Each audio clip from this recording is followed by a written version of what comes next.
Hey everyone, welcome to WDIM News, my weekly podcast where I talk about sci-fi stuff and some other stuff. My name is Eric, thank you for joining me. This week I have a lot of sci-fi stuff to talk about, not just in the world of Star Trek, but also Star Wars. So first, let's discuss the 8th episode of Star Trek Picard, which seems to have divided many fans similar to the episode before it. Then I want to talk about a couple theories that have to do with Jack Crusher that are pretty popular online and give you my opinion on them. After that, we are going to trek over to a galaxy far, far away and discuss the 3 new films in the Star Wars franchise that got announced this past week. And then I will end with some news from the DC universe and a brand new sci-fi universe that I think is going to be huge when it starts up later this year.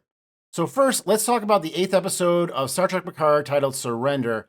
As always, there will be spoilers in my review, so if you do not want to hear the spoilers and you haven't seen the episode yet, just look in the time codes below and you can fast forward. So first, let's talk about the stuff that I liked. Obviously, the first thing that I'm going to talk about is the thing that everybody loved in this episode. We finally got to see the crew of the Enterprise D back together again in one room around a table in the ready room. I thought that was really cool. I mean, it definitely pulled at the heartstrings. I liked the individual interactions between the characters. I also like that we got a lot of interactions between the characters before this scene. So it kind of didn't make the scene seem muddled, like everybody had their moment and we weren't like clamoring for, we want to see what happens with these two characters or what's going to happen when Riker, Worf, and Troy come in the same room together. We kind of got that before this. So I like that a lot. I thought that that scene was probably my favorite of the season and maybe in the whole series of Picard. That's what I think this whole series has been working towards is, this reunion of all the characters from the Enterprise D.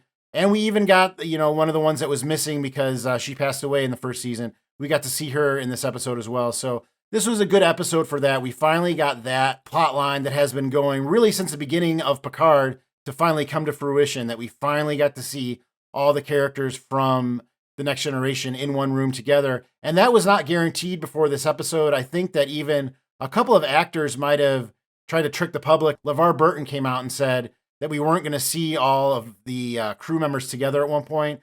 So either he was fibbing or he didn't know. I also really like the scene between Data and Lore. Obviously, Brett Spiner played both those roles, and I thought he did a great job. He's been doing a great job all season. I love that he's back.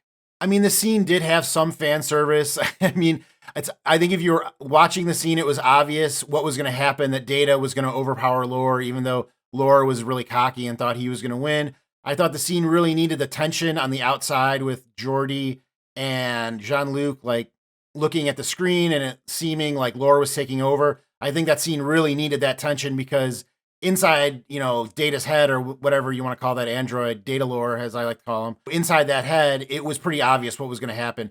But I really liked the Easter eggs. I thought it was really cool to see the Sherlock Holmes stuff. Obviously, seeing Spot was awesome. And then seeing that image of Tasha Yar was really cool. I believe that's the same image that was used in, I know it was in Measure of a Man. That was a really powerful scene. And, again, it pulled at your heartstrings like this episode liked to do a few times. And I thought that was really cool. And of course, seeing Spot. And I know that people like to joke about is Spot a boy or a girl? It doesn't matter. He's just a cat, or it's just a cat, I should say. So I don't think that really matters that much. I love that Brent Spiner has been such a big part of Picard. He's been in each season. And he's played a big role in each season. So I really enjoyed this scene. And I really love the scene between Riker and Troy when they were captured together and them kind of going through, their emotional healing. I thought that was just amazing. It filled in a lot of blanks between, what happened with their son's death and when we saw them in the first season of Picard. It made that storyline kind of hit home more. You saw more of the wreckage that, a child passing away in a family has. And in my last week's episode, I said that Troy could be a changeling. We never saw Vadic leave and come back.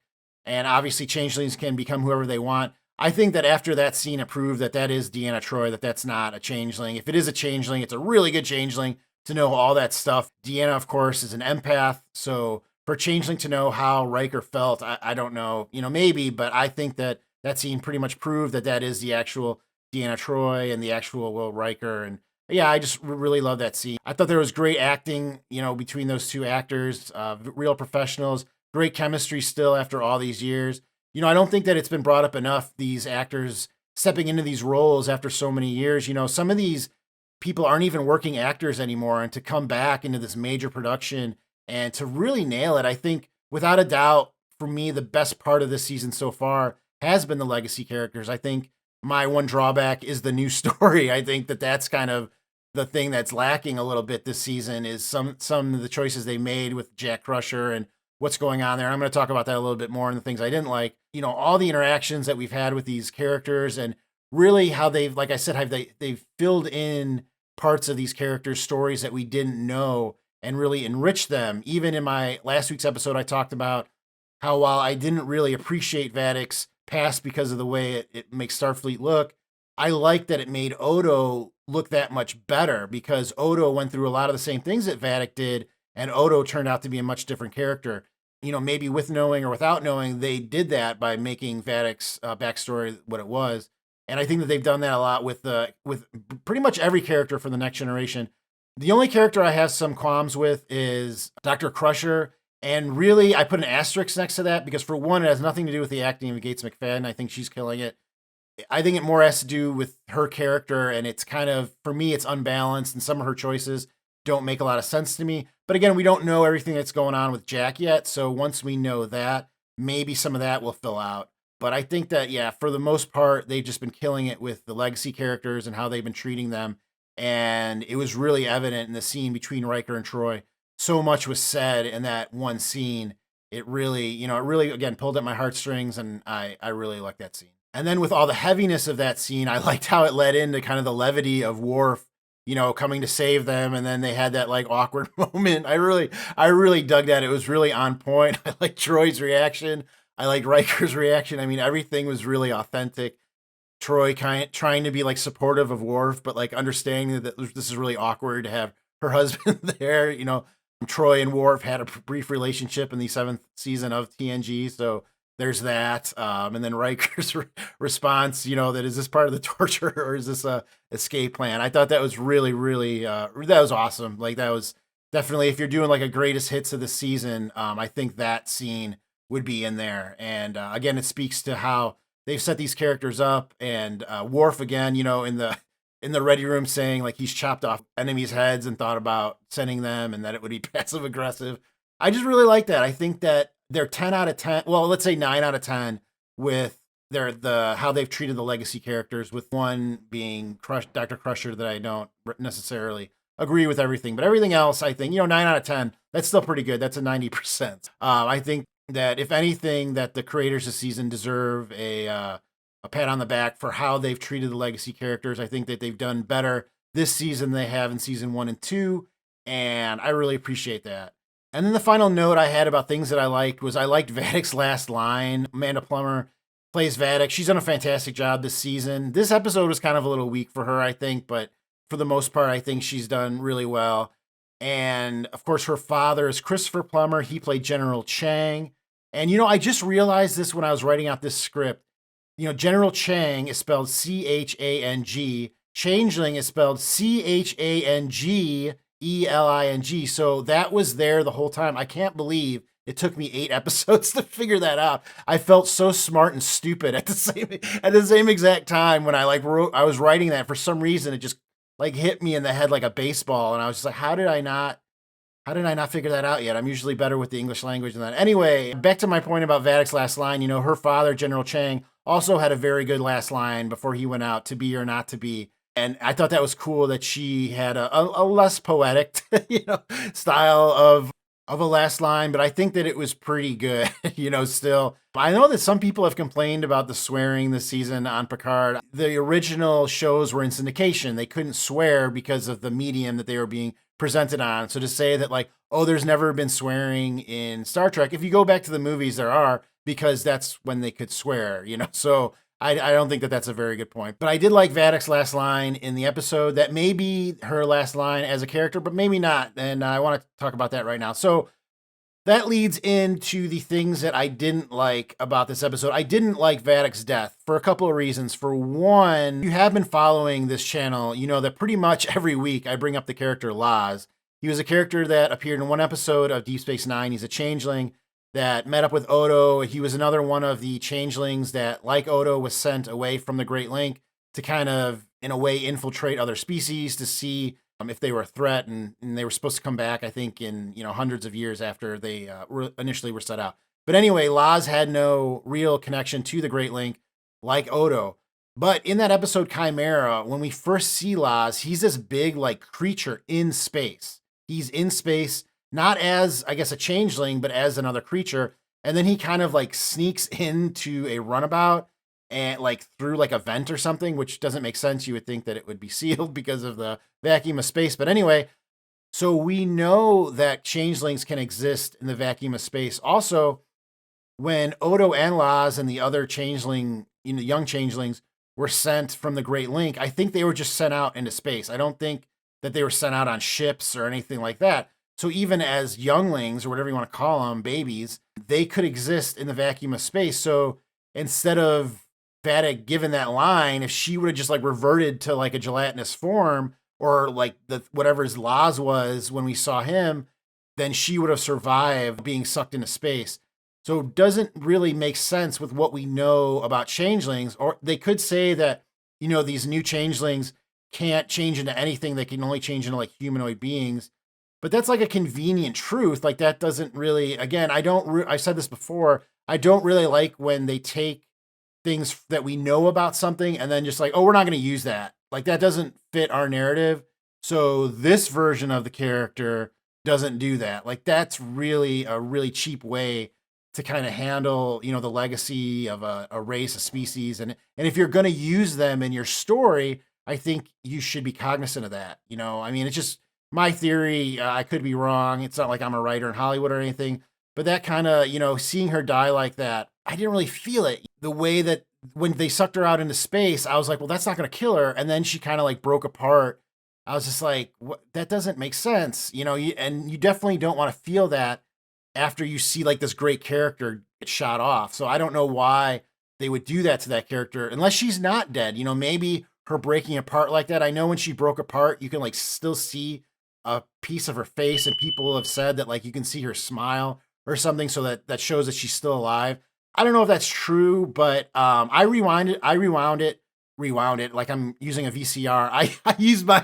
I used my computer box, and I saw that's true, that you can see her face after she breaks apart. So maybe because of the explosion of the Shrike after she was destroyed, maybe that kind of morphed her back together, like we saw with the T-1000 in Terminator 2, like after he got broke apart with the liquid nitrogen, and then the heat like melded them back together with like mercury or whatever. I mean, of course, I know there's no explosions in the vacuum of space, but every Hollywood movie or series that has ever had a ship blow up in space, you see fire. So I think that we can just suspend our disbelief there that there's fire for some reason in the fake vacuum of space. But yeah, maybe she's not dead. But all in all, I didn't like, she was such a good character. I didn't like how that she went out like that. Another thing that I didn't really care for that has to do with Vadic is, why did she wait for Jack to come find her? If you watch the episode before, she was just frantic. Like she couldn't wait to get her hands on Jack. You could even see it. Like she even does a hand motion. Like she needs to like get him. She needs to get him. And then she gets him. She gets to the Titan. And then she just sits down in the captain's chair, lights up a blunt, and is like, all right, I'm just going to Netflix and chill until this kid shows up. Like that really doesn't make sense, with what we just saw from the character. She couldn't wait to get to Jack. And now she's just like, I'll just let my like crew like kill their crew. And then eventually he'll show up. Like, why did she not go after him? I don't know if I missed something where they said the transporters and the sensors like didn't work, but they would still work on the Shrike, right? Like, why would, like, even if they somehow sabotaged the Titan and they couldn't use the Titan sensors, why couldn't they use the Shrike sensors? I know that like there was, Lore was taking over the system, but at one point, Picard and Crusher in the episode before were able to use these sensors to find the changelings. So why can't the changelings use the sensors to find them? And I know it's probably convenient for the story. This was the first episode that I felt like there was filler, or them having to come to Vadic. It just felt like filler to me, because there at any point, Vadic should have been able to just go get them. Like Jack was able to find Picard, and Picard was able to find LaForge.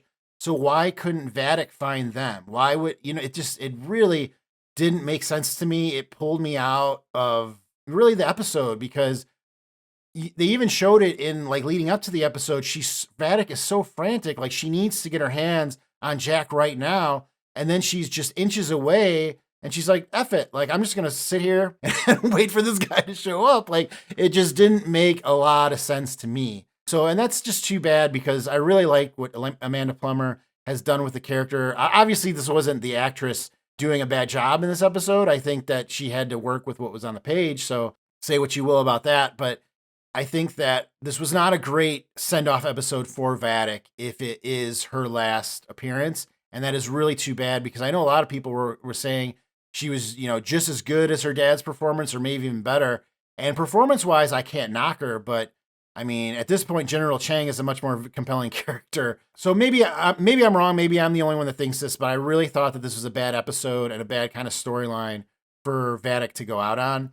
And then my last kind of note about this episode, and it's really kind of a remark about the whole season, is that I think that they've taken too long to explain what is happening with Jack.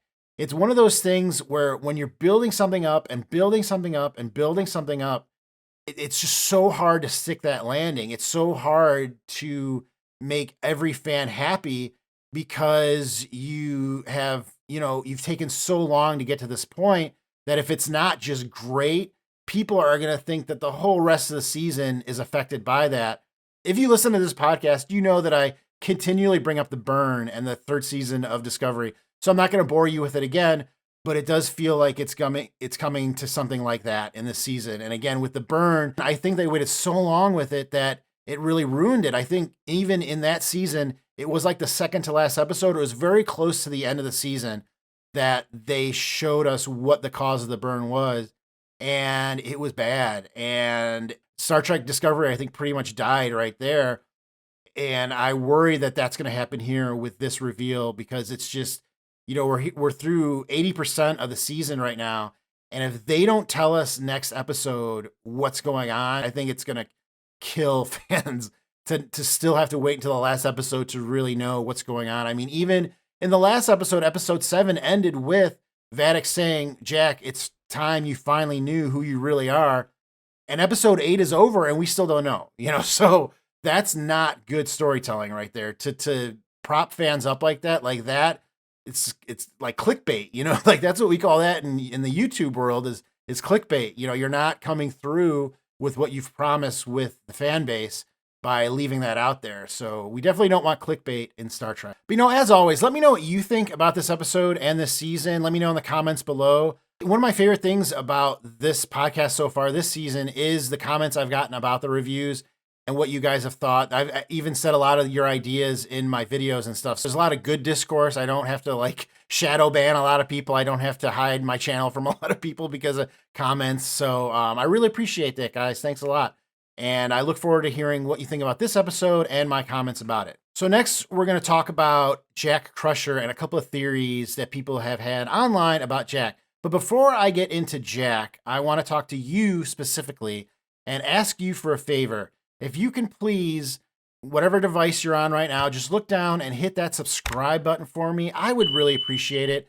I know I've gotten a lot of new viewers and a lot of new listeners with my podcast, but a lot of you have been here for a while too. And I'm still only about 15% of my views come from subscribers. So 85% of the views that I get are from people that are not subscribed. So if you do find yourself coming to my podcast a lot, my channel a lot, please be sure to hit that subscribe button. It does help me out in a lot of ways. It's a great way to support me. It doesn't cost you anything. Just hitting that subscribe button really does a lot to help my channel out, and I would really appreciate it. So now let's talk about Jack. Let's talk about Jack, baby. Let's talk about you and me. Let's talk about all the power wraiths and the Borg that he could be. Sorry, I only got one more verse to get through, so stick with me. No, I'm just kidding. Aren't you glad you hit that subscribe button? Anyway, so let's talk about Jack Crusher. There's a couple of theories that are pretty strong right now online about what Jack could be and what could be connected to his past. I did a video a few weeks ago about what I thought he could be. I thought he had some connection to the Soji androids and the android basically that Picard is. I think that plot line has really turned towards whatever Data is. So that plot line kind of landed there. So I was kind of half right, I think, with that theory. But something definitely is going on with Jack, and everyone understands it now. So one theory out there is that he has something to do with the Pow Wraiths. So for those of you that are not familiar with what a Pow Wraith is, they were in the series Deep Space Nine, and they were kind of the evil versions of what the Bajorans believed were the prophets or the wormhole aliens. So why people think that the Pow Wraiths are involved is, for one, the Reckoning tablet, a prop that was used when a Pow Wraith was released, was shown in the Picard season 2 teaser. It was shown in Picard's study. And if you don't know, season 2 and season 3 of Picard were filmed back to back. So whenever they released that teaser, they knew what they were doing in season 3 as well, for the most part. So it's very possible that that tablet, because it is shown in that teaser, is kind of the first hint that the Pow Wraiths will be involved with the series Picard, because why would Picard have that tablet? And also, we've seen that Jack, sometimes when he activates his powers, quote unquote, his eyes glow red. And when Jake Sisko was taken over by a Pow Wraith, his eyes also turned red. So it wasn't the same shade of red, but it was very similar. And I think that those are really the two main reasons why people believe that the Pow Wraiths may have some connection to Jack, and why the Changelings want Jack. The Changelings and the Pow Wraiths really didn't have a lot of interaction in the series Deep Space Nine, but it is quite possible that the Changelings were aware of the Pow Wraiths and are trying to gain that power to finally take over the Federation, is kind of how the theory goes. But this is why I think that it probably is not the Pow Wraiths. The abilities that Jack has shown were not really shown in any of the Pow Wraiths that we saw. You know, Jake Sisko and Gul Dukat did show like they had certain powers, but they weren't like taking over people's bodies. You know, when a Pow Wraith took over them, it was more like a possession. Like they just took over them completely and there was nothing left of the other person for the most part while they were possessed. And in the case of Jack, when he takes over people, it's kind of just like an astral projection. Like he's kind of just in there with them and kind of like forces them to kind of move certain ways or do certain things. But it isn't like he's like completely taking over them and they have no control over what's going on. So that doesn't really line up for me. But I think the main reason why I don't think he is connected to the Pow Wraiths is that I don't think it would make a lot of sense to use a Deep Space Nine villain on a show meant to send off the TNG crew. Now, I know what you're saying, Eric, they're showing Changelings this season. That is a Deep Space Nine villain. That is true, but we were shown kind of quickly after we met Vadic that Vadic isn't the big bad, that someone's controlling Vadic. So I would tend to believe that whoever is controlling Vadic has a stronger connection to the Next Generation than they do Deep Space Nine, and that the Changelings are a cool addition to this narrative. But to make Vadic the main villain and make her a Changeling, I think that that would have been a little bit of a letdown, because again, the Changelings aren't a Star Trek The Next Generation villain. They've got all these great villains that they could take from. Why not use one of them? So I really think that that's what they're going to do. And when we do finally find out whoever is behind the curtain and is pulling all these strings, that it will be a villain that we recognize from The Next Generation. Having said that, that is why I believe that the other theory about Jack is probably closer to the truth, which is that Jack has something to do with the Borg. The Borg, of course, are probably the biggest bad from the Next Generation series. I can't remember exactly how many episodes they appeared on, but they, of course, also appeared in the movies, and they also appeared in 2 seasons of Picard already. So it would make a lot of sense for them to show up again. Now, there were some specific lines in the last episode of Picard that I think kind of steer you towards thinking that the Borg are involved. And I know that showrunner Terry Matalas is infamous for putting red herrings in his stories, putting things in that don't mean what you think they mean, or you have to like put 2 things together and that's what it really is, or something like that. So these definitely could be red herrings. I'm definitely cognizant of that. The first is a line from Jack himself. After he takes over the bridge with the thermal detonator, he says to Vadic, there is really no point in resisting, which is an obvious way to kind of say resistance is futile, the most famous saying from the Borg. There's another line quickly after that, after Seven kind of walls herself off from the rest of the crew of the Titan after they get locked in the ready room, Vadic turns to her and says something along the lines of, "It is fitting that you are here to witness this." Seven, of course, being a Borg. So it kind of, I think, kind of lends you to believe that maybe the Borg are involved with whatever is going on with Jack. And this is kind of how the theory goes, that in the best of both worlds, when Picard was assimilated or partially assimilated, he was a special type of Borg. That's why they gave him the name Locutus. And to this date, I don't think we've ever met a Borg that was named as a Borg. All the Borg that have been named, like Hugh, were named by humanoids, or they took on the name that they were before they were assimilated. So we've never seen another Borg that was given a name like Locutus, and maybe Locutus wasn't a specific name, but a designation for maybe the type of Borg that he was meant to be, which would also mean that Seven is not like Picard. You know, Seven, of course, was assimilated fully and for a lot longer than Picard was. But if Picard was meant to be the special type of Borg Locutus, she wasn't imbued with whatever Picard was. When Picard was assimilated in Best of Both Worlds, Dr. Crusher stated plainly that his DNA was being rewritten. So if his DNA was being rewritten, when Dr. Crusher pulled out all the, mechanical stuff in Picard, maybe she didn't get everything. Maybe she didn't get the stuff that changed his physiology that could, of course, be passed on. And then there's another thing that makes me think that they're connected. If you recall in the film First Contact, Picard could hear the voices of the Borg when he was close to the cube, and he was able to kind of discern where their weak point was. And Jack seems to have something similar.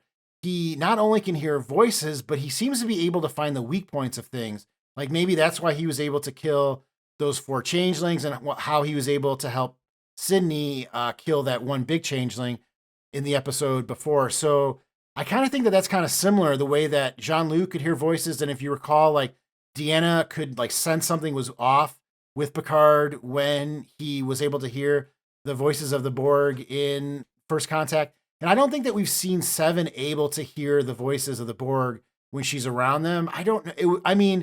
There were specific times when there were people trying to contact Seven and she could hear them. I know that there was that Unimatrix Zero plot line, but I don't think that she heard voices like Picard did. So I think that that's another sign that maybe there's something different about Picard's assimilation that led to him being different and passing that on to, Jack, his offspring. So maybe in these next 2 episodes, we're going to find out that Jack Crusher is part Borg, or if he is an evolved version of a Borg. But let me know what you think about these series in the comments. Like I said, I tend to believe that it's more likely this Borg theory because, again, the Borg were like the biggest villain for the Next Generation. So it makes a lot of sense for them to have to defeat them one last time before they go out. And I don't think that this version of the Borg is connected to the Jurati Borg that were created last season. I think that even Captain Shaw says something that there's still 2 different types of Borg out there. So I don't think that this has anything to do with last season's Borg. I think this is from the Borg, from Best of Both Worlds, and somehow this is passed on. But let me know, what do you think of these 2 theories?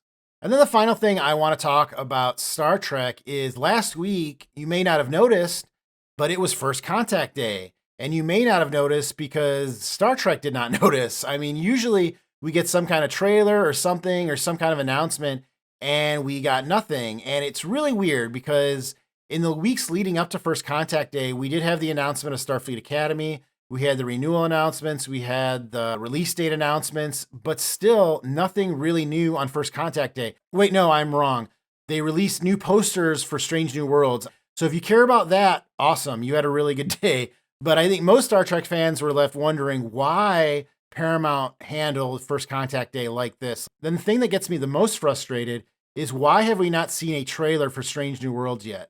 That series has been finished filming for over a year now, and we still do not have a full trailer.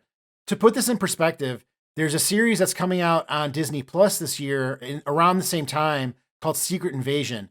That series started filming 2 months after the second season of Strange New Worlds ended filming, and Secret Invasion released a trailer last week for their first season.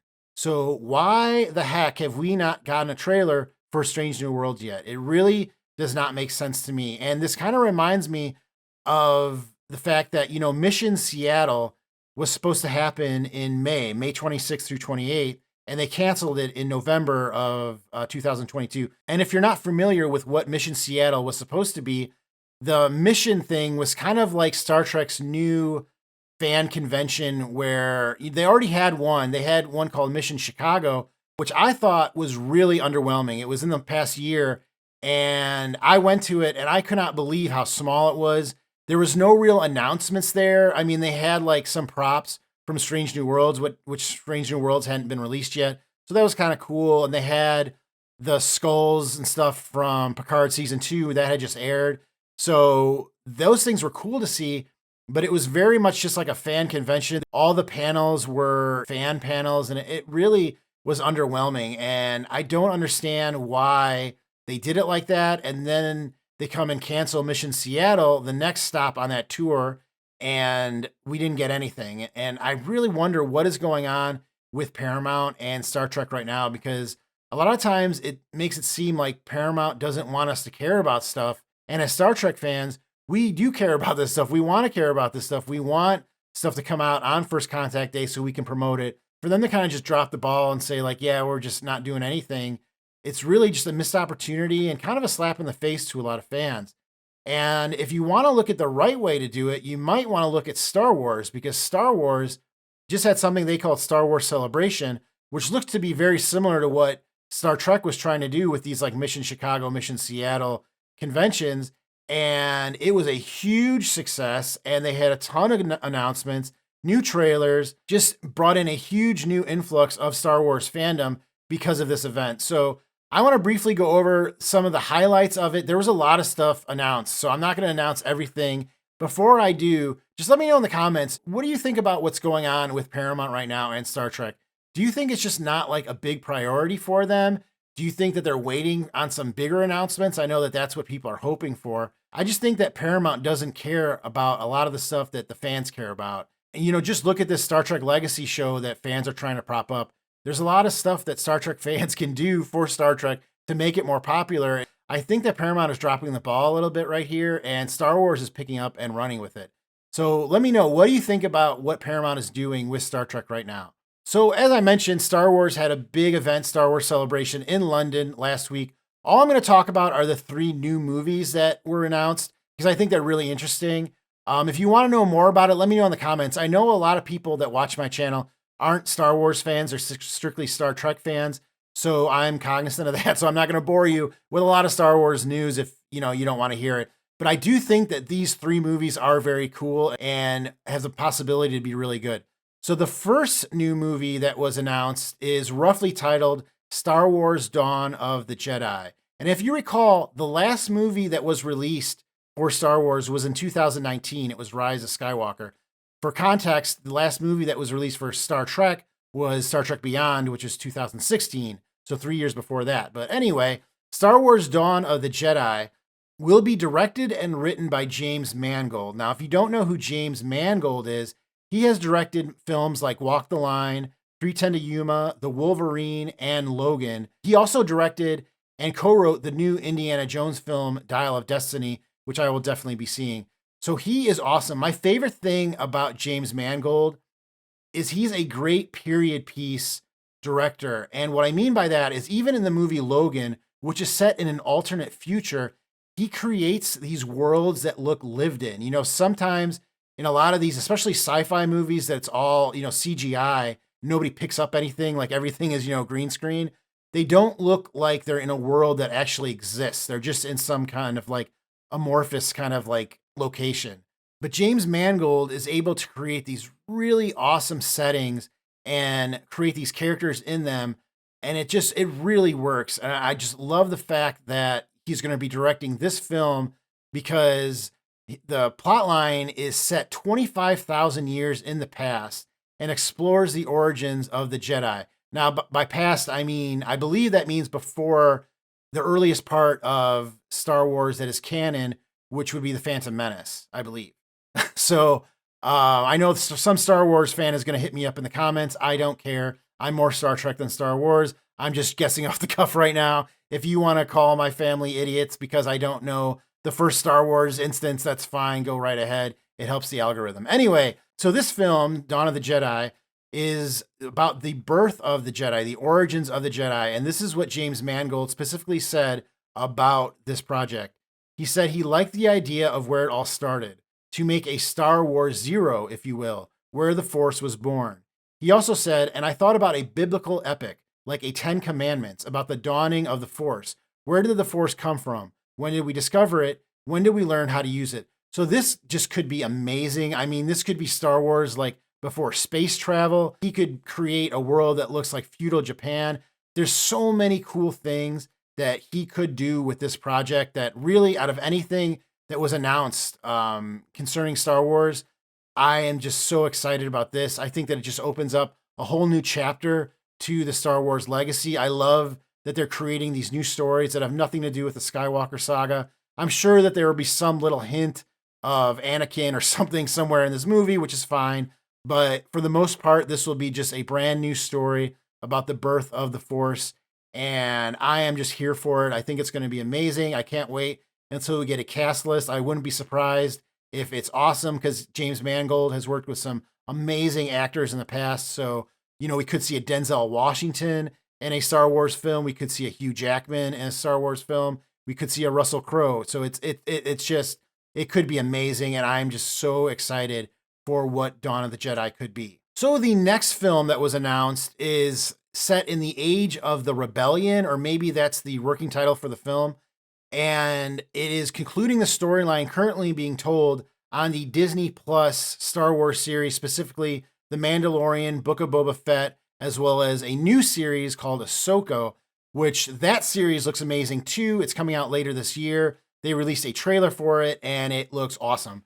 But anyway, I think this movie is going to be awesome as well. I think Dave Filoni and Jon Favreau are both involved in this movie.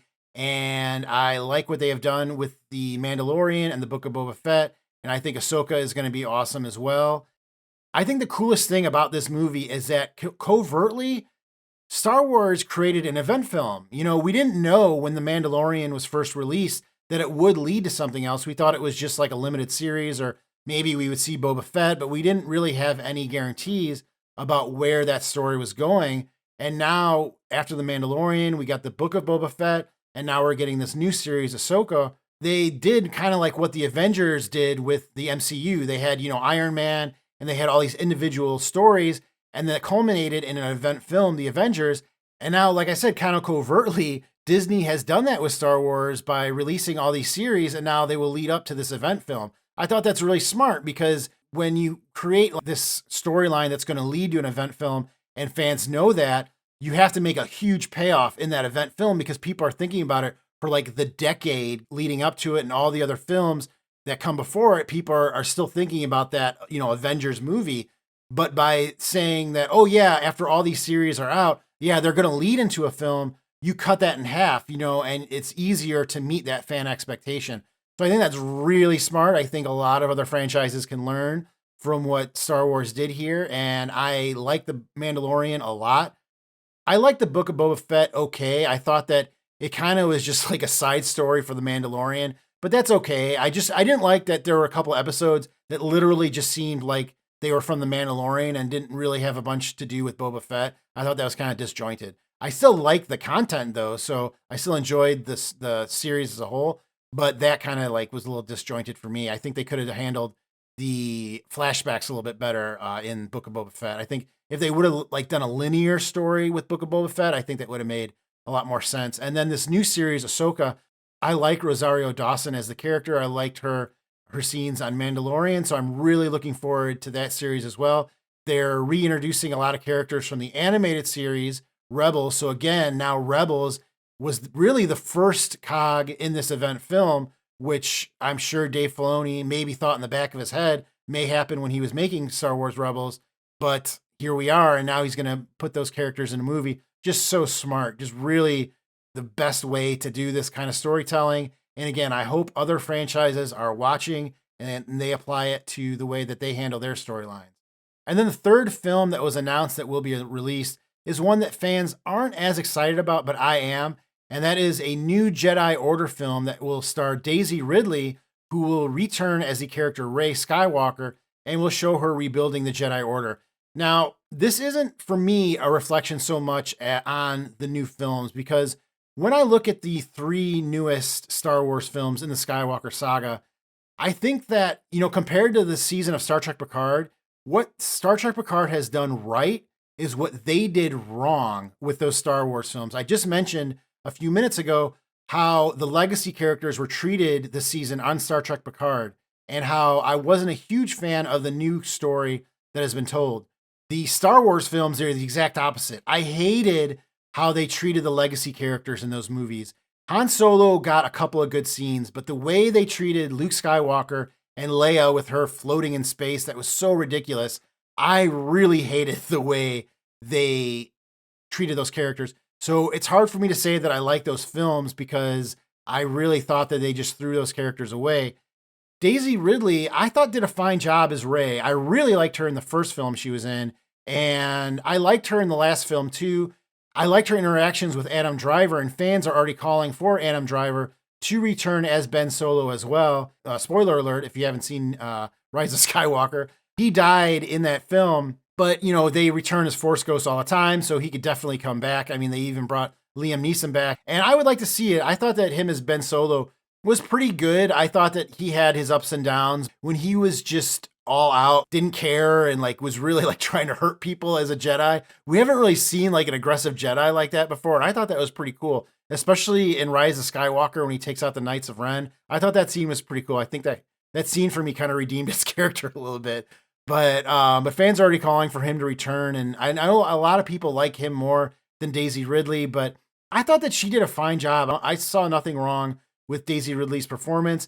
I think, again, an actor acts with what is on the page, and some of the lines she got in a Disney movie, they're there to sell props and toys, and they have a whole Galaxy's Edge thing that they have to prop up now, so she can just do what's on the page, and I thought she did a fine job as that character. So I'm excited for this film, and I will definitely see it when it comes out. And then the final bit of news that I thought was cool about a movie being released is that Return of the Jedi is being re-released in the theaters for 1 week starting April 28th. I'm going to see this, and I'm going to actually try and take my daughter, who is 11 now, to see this movie. I think it'd be really fun. I think that she might get it now. I think finally at an age where she can sit through a Star Wars movie with me and not just be embarrassed. And, well, maybe partially embarrassed. And this also gives me a reason to force her to watch A New Hope and Empire Strikes Back. So all wins for me, maybe not so much for her, but I just paid for her to play soccer and volleyball. So she owes me one anyway. So I'm definitely going to find a theater for me and my daughter to see Return of the Jedi in when it is released for 1 week on April 28th. So let me know in the comments, are you most excited for any of the 3 new movies that were announced by Star Wars? Or would you just rather see Return of the Jedi and are not really a fan of any of the new Star Wars that has been released? And then finally, I just have a couple of quick bits of news that I want to cover because I'm really interested in both these projects. So first, it was announced that Rebel Moon, the Zack Snyder project that I have been talking about on this channel, it's a new sci-fi universe that will not just include 1 movie, but now 3 movies. It actually started out as a series. Well, first it started out as a pitch, as a Star Wars movie pitch from Zack Snyder that went into pre-production and then was canceled. And then he reshaped it and made it this new thing that Netflix picked up. And at first they were going to make it a series. Then they announced that they were going to make it a movie that was going to be released in the theaters, then 2 movies, and now a trilogy. So Netflix is obviously very, very excited about what Rebel Moon could be. Besides all this, Rebel Moon will also be released as a comic book and a computer video game tie-in. I think it's going to be an MMORPG similar to Star Trek Online. So this is going to be really big, guys. If you have not heard of Rebel Moon yet, I think you will hear more and more about it as the months go on. The movie will be released in December. I think December 22nd is when it's going to get released. And it's going to be released, I think, on both Netflix and in the theaters. But it's one of those huge sci-fi epics that you probably want to see in a theater. And we've not seen a trailer yet. We've seen just a few bits of the actors. Charlie Hunnam, he is from Sons of Anarchy. He played Jax in Sons of Anarchy. He's a main character in this movie. Sophia, I'm not even going to try her last name because I butcher it every time. But she was the actress who played Jaina in Star Trek Beyond. She is one of the main characters in this movie. I think Carrie Elways is involved. There's a lot of cool people involved in this project. So again, you may not have heard a lot about Rebel Moon yet. You will be hearing about it. So if you ever see something, let me know about it in the comments because I definitely want to report on it. You'll be hearing me talk about it more and more as the year goes on. And then when it is released, I will be doing breakdowns, of course, of that story. So let me know if you know anything about Rebel Moon and if you're excited for it. And then finally, a trailer for a movie called Blue Beetle was released. Now, you might not know anything about this. This is a DC character. I know that, with the DC characters being shelved and like that being redone now by James Gunn, that a lot of people aren't caring as much as DC movies. I know the recent Shazam sequel just flopped at the box office, but this movie looks really fun. And James Gunn has said that this character could appear in his movie. So this could really be the beginning of James Gunn's universe in this movie. But the trailer itself looks a lot of fun. It looks more appealing to me than the Shazam sequel ever did. And I would almost guarantee that this movie will do better than Shazam. If you don't know about the Blue Beetle, he's kind of like Iron Man, but kind of also like a Mighty Morphin Power Ranger too. I'm not describing him really well, but it's a technology, but it's also, there's a supernatural element to it too. I don't want to ruin everything for you, but basically it's the kid gets something that turns him into this character. And there's been other Blue Beetles before, so it's not like he's playing the first version of this character in this universe. So I think it's going to be really cool. And the actor playing the main character, the Blue Beetle, his name is Zolo Mariduena. I probably messed his name up too, but he played Miguel in Cobra Kai. And if you follow this channel, you know that I'm a huge fan of the Cobra Kai series. And I think he does a great job in that series. Over the years, we've kind of seen him become a better actor. And I thought he did a really good job in last season. There's definitely a lot more to his character in the last season, and I thought he did a good job in Cobra Kai. So I'm really excited for Blue Beetle. If you have a chance to check out the trailer, check it out, see if it's something you would like. I think it's something that you could take kids to. I don't necessarily think it's a kid's movie. I think that it's something that could be fun for the whole family. I know that's cliche to say, but I think that this could be a really good movie and it could surprise a lot of people. So it's a movie that I'm excited for and I'm probably going to see when it comes out. But let me know in the comments, what do you think of the Blue Beetle? Do you know anything about it? Are you interested in it? Are you interested in Rebel Moon? Let me know in the comments below. Well, that's all I have this time. Thank you very much for joining me, everyone, and listening to my podcast. Remember, the best way to support the work that I do is to not just hit the like button, but also hit the subscribe button as well. Again, about 85% of the people that listen to my podcast are not subscribers, so I'd love to get that number down a little bit. But I do appreciate you listening, and I will see you next time on What Did I Miss?